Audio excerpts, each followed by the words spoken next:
Rocky Horror Minute is rated R. The Rocky Horror Picture Show is also rated R.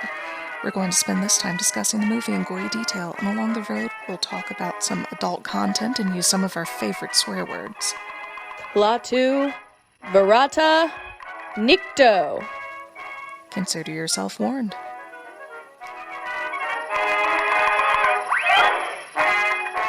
Welcome to Rocky Horror Minute, the spookiest podcast around, where we normally break down the Rocky Horror Picture Show in grotesque detail, 1 minute at a time. I'm one of your hosts, Leandra. And I'm your other host, Kelly. And because today is Halloween, we have a special show planned for you. Kelly, what do we have planned? Today we are going to be reading a short excerpt from the planned Rocky Horror sequel, Revenge of the Old Queen, and then telling a couple of spooky Rocky ghost stories before closing.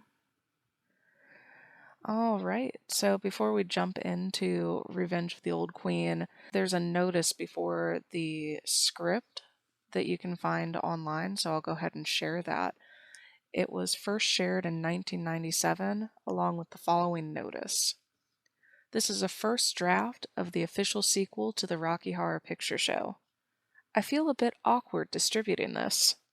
With the RHPS screenplay and Brad and Janet show and all of the others, those were things that had already been presented to the public in some official form or another. With this, it seems a bit like telling the punchline to someone else's joke at the party. Or more accurately, peeking in on your blind date in the shower. In other words, you ain't supposed to see that yet. Unfortunately, though, it seems very unlikely that this will ever be made into a movie, and I feel that is unfortunate. It works well as a proper follow-up to Rocky Horror, and it's actually quite entertaining to read. I balance my feelings of sleaziness with distributing this by telling myself that fans of Richard O'Brien and Rocky Horror would be missing out if they never got a chance to experience it. I do have the utmost respect for Mr. O'Brien, and I hope he realizes that I'm trying to honor, not cash in, on him. Having said that, I would like it that these paragraphs to be included whenever and wherever this script is reproduced. I will also ask that this never be sold for profit or otherwise exploited in any way. Kelly, do you think we're exploiting this? No, we lose buckets of money on this podcast. It's true. So I don't think we could possibly be accused of turning a profit. And then, just continuing on, as to the script, when typing it in, I kept fairly faithful to the capitalization and punctuation. The spacing of the dialogue and songs are fairly exact, but I did condense the spacing of the staging directions a tad. I'm not sure exactly when this was originally written, but the context of the setting would suggest between 1988 and 1990. I also can't verify that this was written by Richard O'Brien. That is, the hand of God didn't place this in my lap. However, if you compare it with the original RHS script and the screenplay for RHPS, you'll probably agree that with me that if this isn't authentic, it's a damn good forgery. Thank you to my anonymous source for providing this. You know who you are. Signed, Jason Allen, P7A77, PAF. So I've read through the script a couple of times over the years, and there's a lot to hate about it. Mm-hmm. But if this had become the official sequel to Rocky, I'd probably still love it. I don't know. Had you read through that disclaimer before? I had, yes, and I think it's really interesting. I mean, I appreciate the sort of almost pirate attitude that this guy brought to it, or maybe like a Robin Hood type of character for us, but the script is really something. I would also like to mention for our listeners that since I will be playing the Old Queen, there is a song at the end of this excerpt that is meant to be sung by the Old Queen. I will not be singing it because I do not know what the tune was supposed to be, and you do not want to hear me just try and wing it. So we'll be doing it as sort of a spoken word presentation. And I think that's going to be really nice. It's going to be wonderful, probably. I think you're probably just going to love it, so. Yeah. a couple of things just before we get into it. This scene that we're about to share, it occurs 15 years after the events of the film, and the cast list, the people that you'll be hearing about are the Old Queen, as portrayed by Kelly. And the note says it's a very large royal grandmother who, although dying, is not going quietly into the dark night. She is not to be crossed and not to be argued with. She resembles an Elizabeth Taylor look-alike that's been drowned for a week or 3. Don't step on her winkle pickers. The next character is Lord Delordy, first cousin to the Old Queen and next in line, he hopes, for the royal deck chair. He's overfed, overweight, overdressed, and oversexed. He flatters himself that he is a cross between Errol Flynn and Victoria Principal, hence the pencil mustache plus thigh-high boots over his fishnets. And then General Riffraff, a bad-tempered, mean-spirited opportunist who is also the unknown but suspected killer of his own sister and the Old Queen's only begotten son, the late Frank Infurter. So, before we even jump into this, Riff apparently kills Magenta. Yeah, which is crazy because they had a complicated but seemingly loving relationship. I need a, Rocky Horror 1.5 sequel to know what occurred between Riff and Magenta to cause him to kill her.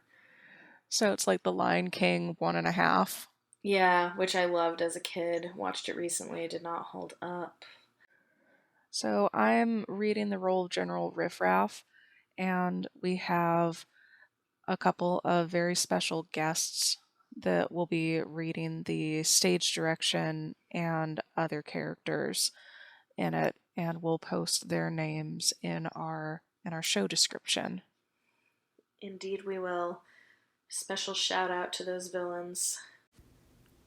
Riff walks across the dark sand towards a black Gothic deck chair. We see protruding from one side of it a rather hefty leg encased in ripped silk stockings. The skin seen through these rips is a deathly white. The tall, thin servant announces Riff as he comes alongside. The General Riffraff, your lace curtain, your most excellent furter. At last we see her, and she's an incredible sight to behold. Skin as white as snow, hair black as pitch, dressed in a black negligee, beneath which her vast body is dressed in a regal girdle. On her head she wears a tiara-type crown made of lightning streaks. Her small, round, white frosted glasses gaze up at Riff. She removes them to reveal extremely heavily made-up eyes. Riff avoids her gaze and studies the moon, the sand, the ink-black, glutinous sea that gloops like an ocean of oil at the edge of the iron sand. In fact, anything. You wish to see me? Old Queen, silk stocking, lace curtain, big furter? I would never wish to actually see you, Riffraff. The sight of you is like a finger down the throat. But I have a request. An order. A royal order. I would be proud and honored to serve you, my fleshy queen. What is it you wish of me? She screams. I don't think that's what that means.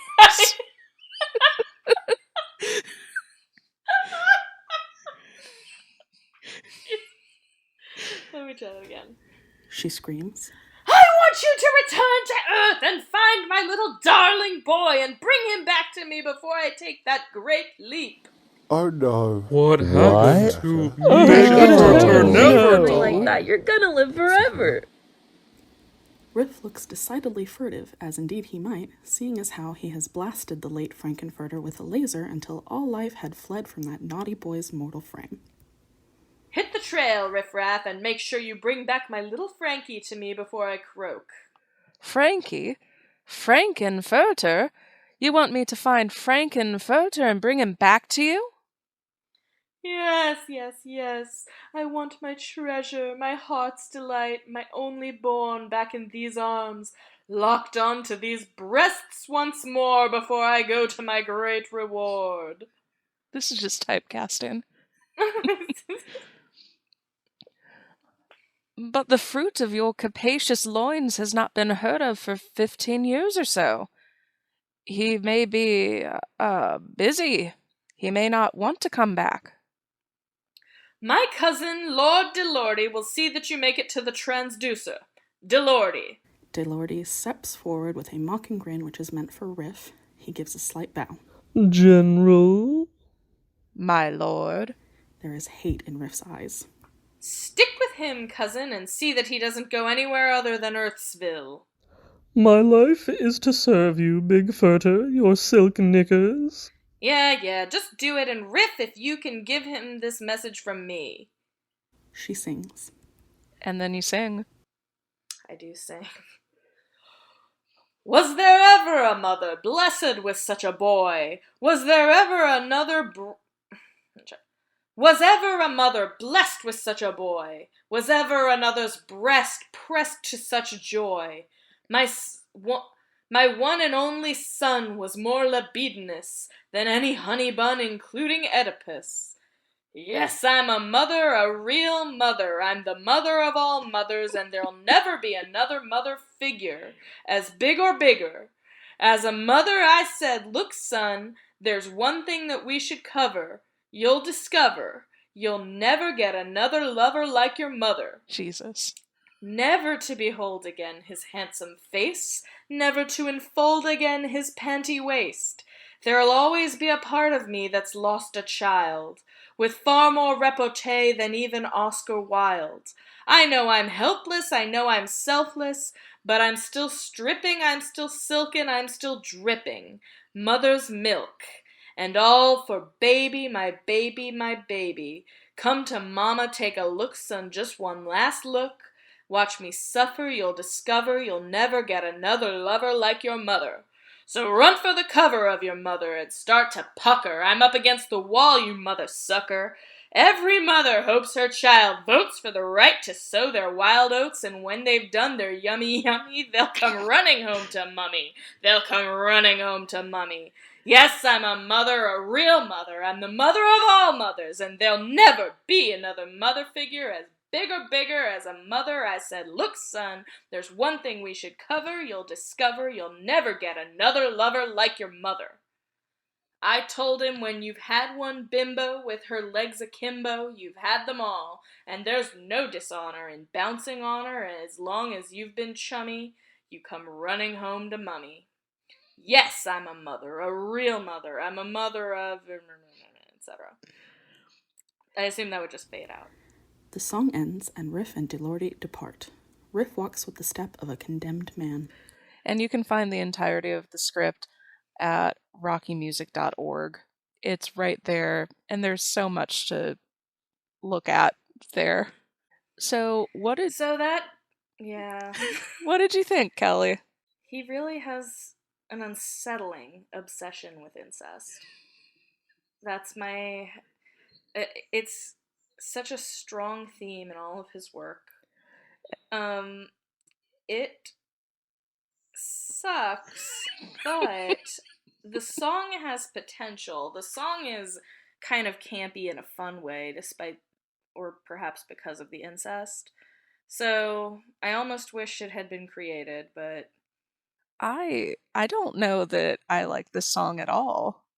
I feel like this song goes from campy to just like overtly about incest. Like the I'm still dripping mother's milk. Like no, that was horrible. I'm not saying I don't have notes. That was bad. I love that. I'm not saying I don't have notes. Richard O'Brien, contact us for our script rewrite of Revenge of the Old Queen. How would you have phrased "and when they've done their yummy yummy"? That, of course, only made me think of Justin Bieber. I don't know, because I don't listen to the Biebs. I mean, I don't either, but there was a bit of infamy with, I would say, his latest single that they attempted to make a hit, which was called Yummy Yum. Oh, God, yeah. Girl, you got that yummy yum, that yummy yum. And there was a, frankly, embarrassing social media marketing attempt that was ill-advised, telling fans to listen to it in their sleep and things like that to artificially boost the Spotify plays and things like that. That's a choice. Yeah, they really said the quiet part out loud with that.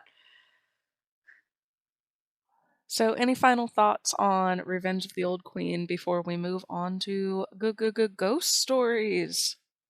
No. Like I said, Richard O'Brien can contact me for my script rewrite. Okay. I'm sure that Yeah. that'll happen. And he's rushing to the phone right now. if Richard O'Brien, if you can't get a hold of us, just leave your thoughts in a 5-star review on Apple Podcasts. The title of his review would be like harsh but fair.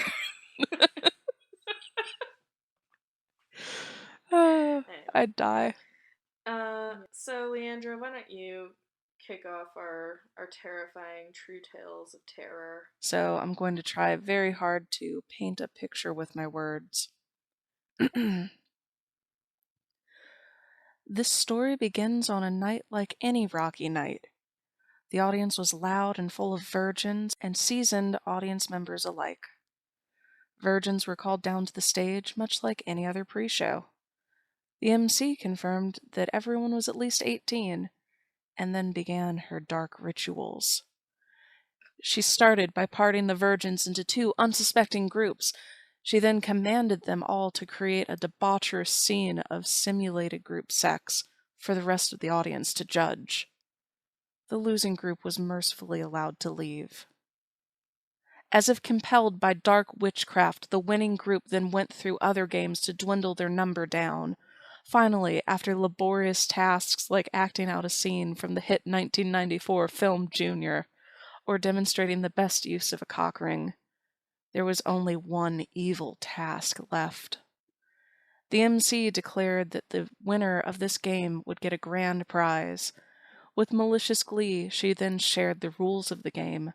Simply put, she said, the finalists needed to fake an orgasm.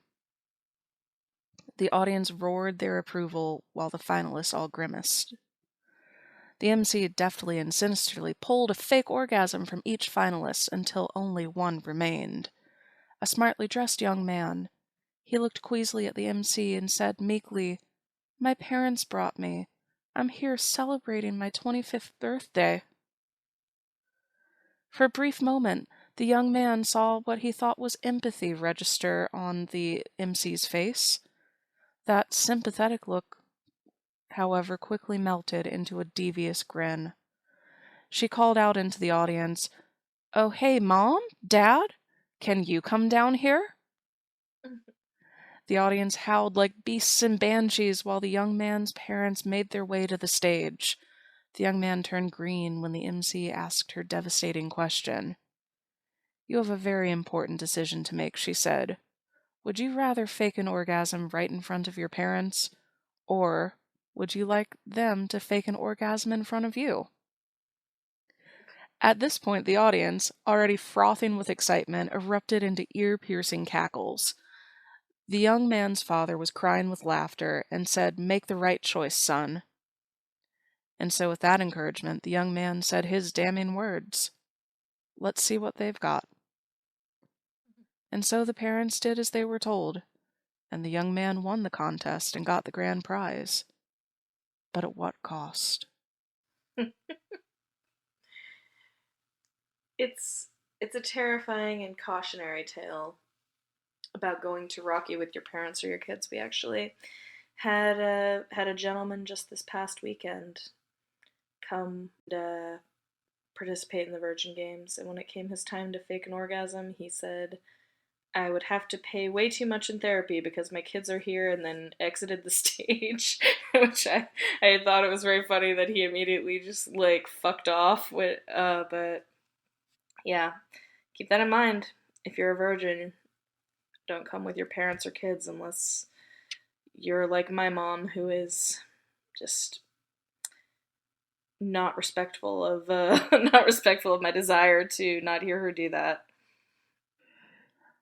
I mean, I went with my dad as a teenager like multiple times, and that only ended in like me feeling really, really embarrassed once. Mhm. The time that I got super embarrassed, it was because my dad and I were regulars at the show, and we were like, wouldn't it be really funny if we said that you were a virgin? And my dad was like, oh my god, that would be really funny.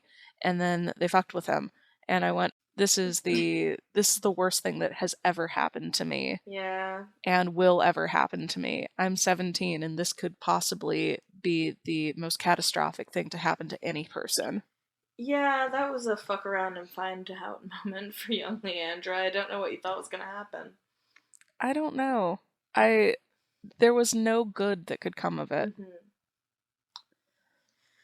So my terrifying true tale is a story I like to call The Curse of the Unnamed Sci-Fi Convention. Yes. I'm sorry, please continue. Leandra may have once heard this legend. Yep. It's a legend.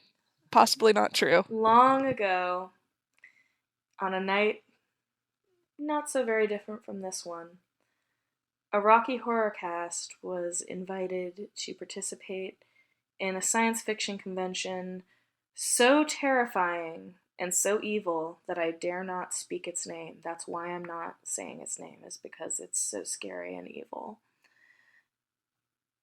They agreed, as they loved performing at conventions and thought it was a wonderful opportunity. They gathered, they planned, they collected their props, and they drove out on a night they were going to remember for a very long time. When they arrived, they found that there was not a parking space to be had, not anywhere at all.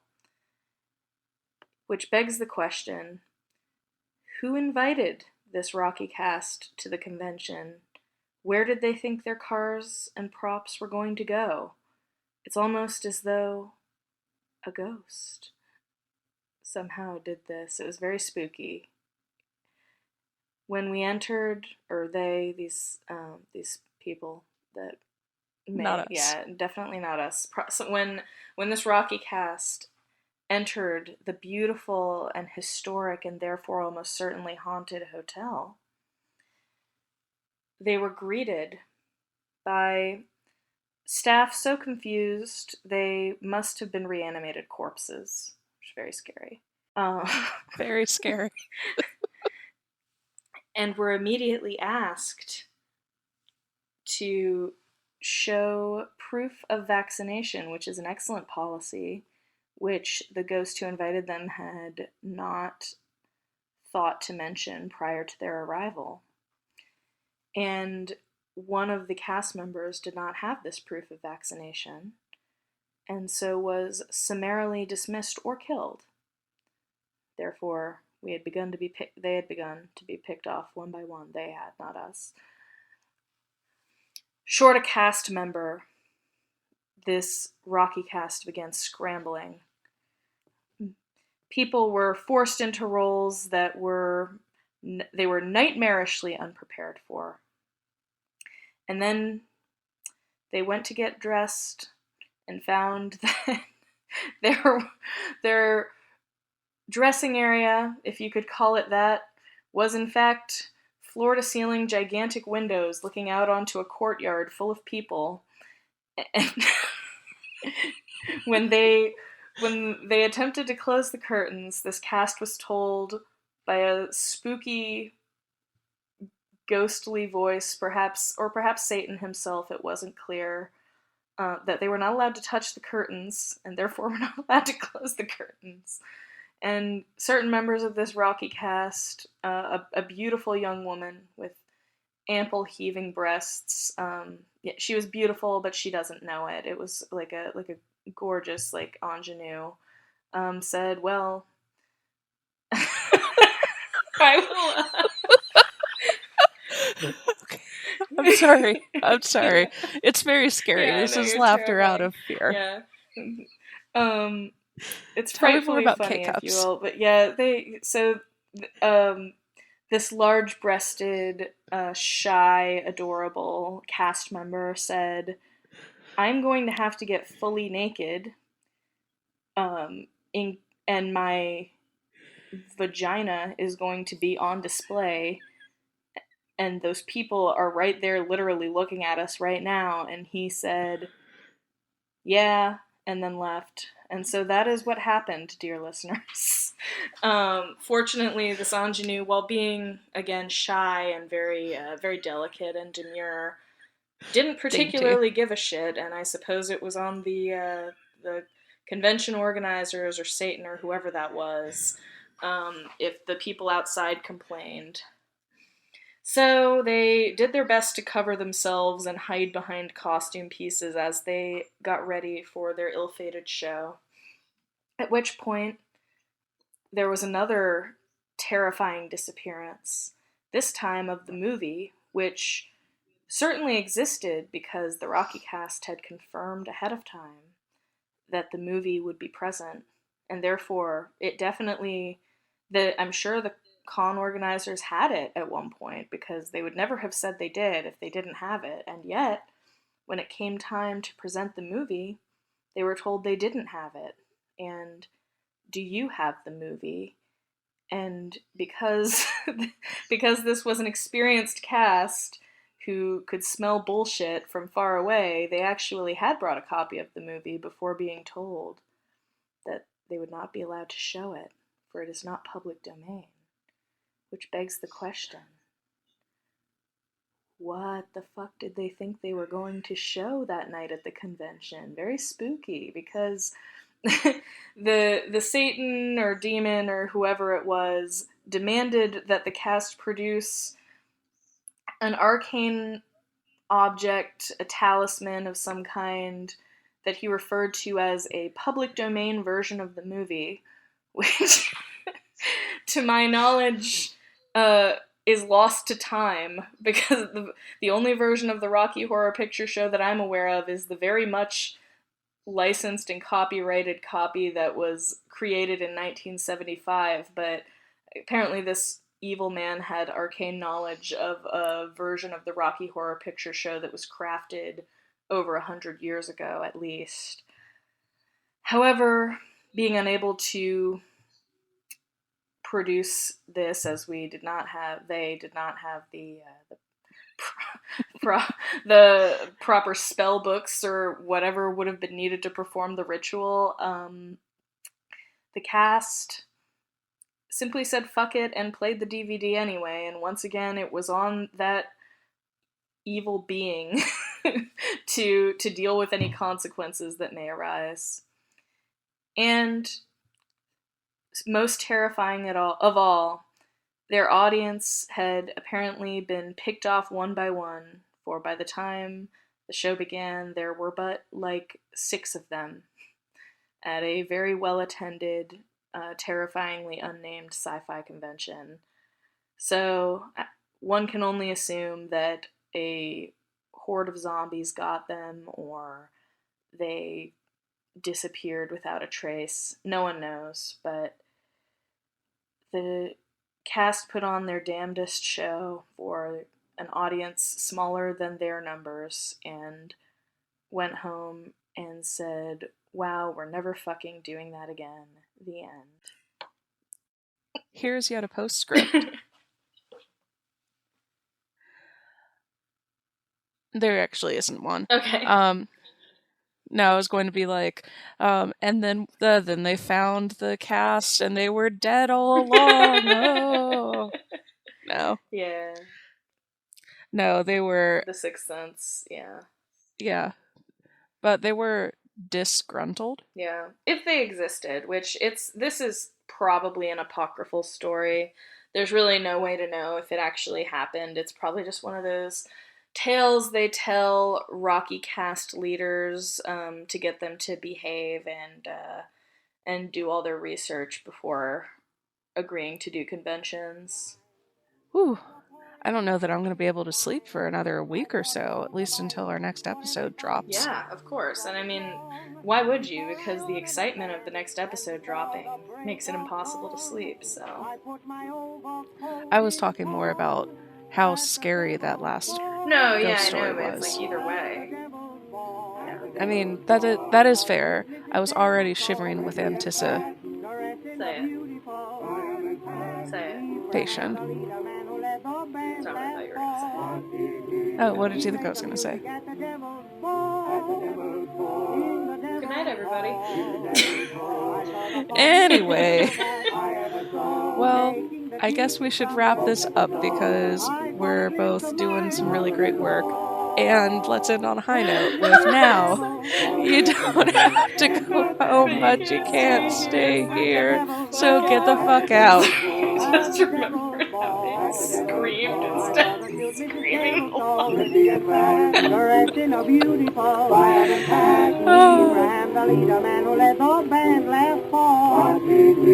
played the fiddle at the devil's ball. In the devil's hall. I saw the funniest devil that I ever saw. Taking the ticket from the folks at the door. I caught a glimpse of my mother-in-law.